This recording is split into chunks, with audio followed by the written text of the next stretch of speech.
everyone, it's Debra Poneman, founder of Yes to Success, The Awake Method, and Ageless Seminars. Oh, and Effective Communications, which is coming up next weekend. And today I want to talk about something that I think is becoming almost epidemic in our culture, and that is exhaustion. And not just physical exhaustion, although certainly that too. But I guess I would call it maybe soul exhaustion. I have too many friends who are functioning and succeeding and checking things off their lists and showing up and smiling and posting and producing. But underneath it all, they're sharing with me that they are just plain tired. And I've really been thinking about this a lot lately, partly because of losing Catherine and some other dear friends this past year. And death has a way of making one ask what actually matters. But also because I look around and I see so many people running themselves into the ground while believing that somehow that's what you have to do to be successful. And some of these people, they don't even need more money in this lifetime. But honestly, I used to believe that too, that if you wanted to accomplish something meaningful, you had to always be on, always available, always there with the answer, always making sure everything works, always doing one more thing. But I don't think human beings were designed to live this way. About 10 years ago, my friend Catherine and I decided to both read this beautiful book called Sabbath by Wayne Mueller. We were really pushing hard at the time, and we knew something had to give. And the book talks about the ancient practice of Sabbath, taking one day each week and keeping it sacred. A day where you stop striving, stop producing, stop pushing life forward. Just a day.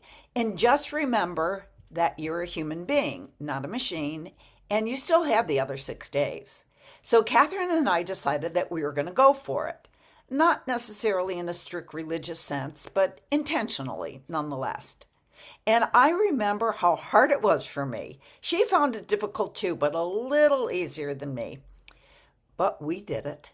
And we would report to each other what we did during the day that we rested. We read, we walked, we meditated without hurrying through our meditations, which is kind of an oxymoron, right? We reflected, we had meaningful conversations with our friends and our loved ones. We enjoyed nature. And honestly, something began changing in both of us. Life felt less frantic. There was more ease, more flow, more clarity, not just on that one day, but all the other days of the week. It was as though when we stopped controlling life so tightly, life actually started working better on its own. And then, like happens with so many of us, we drifted away from the practice. Life got so busy that we really felt like we couldn't spare a day. There was always some work that just had to be done at that moment. And before long, rest became the thing we promised ourselves we'd get to later. And what's interesting is that my son started keeping the Sabbath about maybe a year or two ago. And when he first told me, I honestly thought, how in the world is this going to work? He's a basketball agent. In fact, he owns a huge agency with almost 200 clients, and most of the major games are on Saturdays. The sports world is nonstop. It's competitive and it's intense, and everybody believes if you're not constantly available, you're going to lose clients. So I worried about him. That's how most of us mothers are wired. And I kept thinking, is this going to hurt his career? But he made the commitment. And what's so interesting, that instead of everything falling apart, well, he found solutions. Some of the agency employees began to going to the games for him when necessary. He reorganized things. He got creative. And instead of becoming less successful, he became even more successful than ever. Honestly, it's kind of astounding.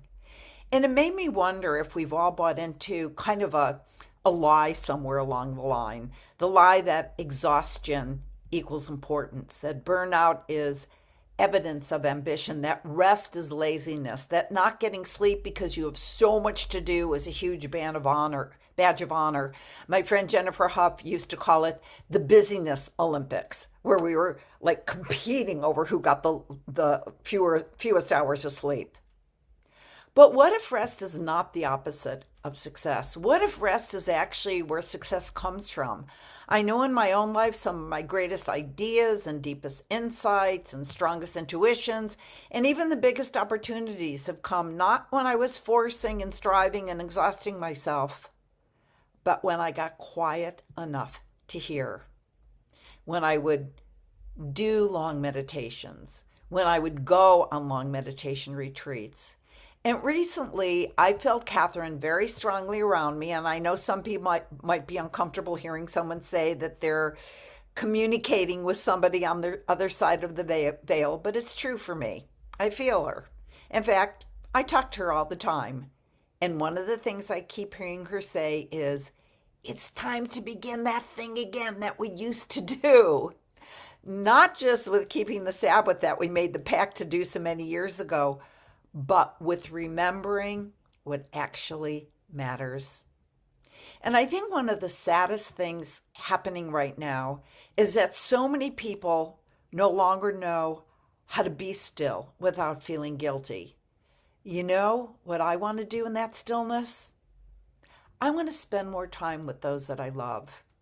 That's another thing that death does sometimes. You wake up with one wish, and that is that you worked less and enjoyed more time with your loved one while they were still here in physical form. For me, that ain't going to happen this time around with Catherine. That angel train has left the station. So I guess maybe some of us needed to hear this right now while there is still time.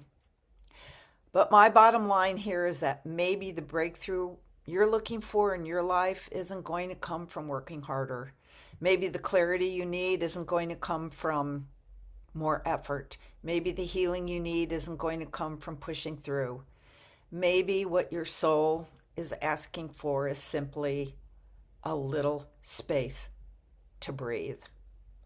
So this week, I'm taking Catherine's advice from the other side and beginning again.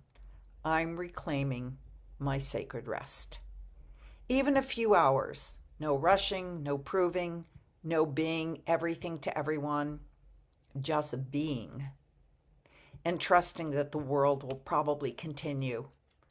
It will continue spinning without me. And maybe, just maybe, life will actually work out for the better. So I invite you to give it a try and see what happens. And I'd love to hear from you in the chat how it's going.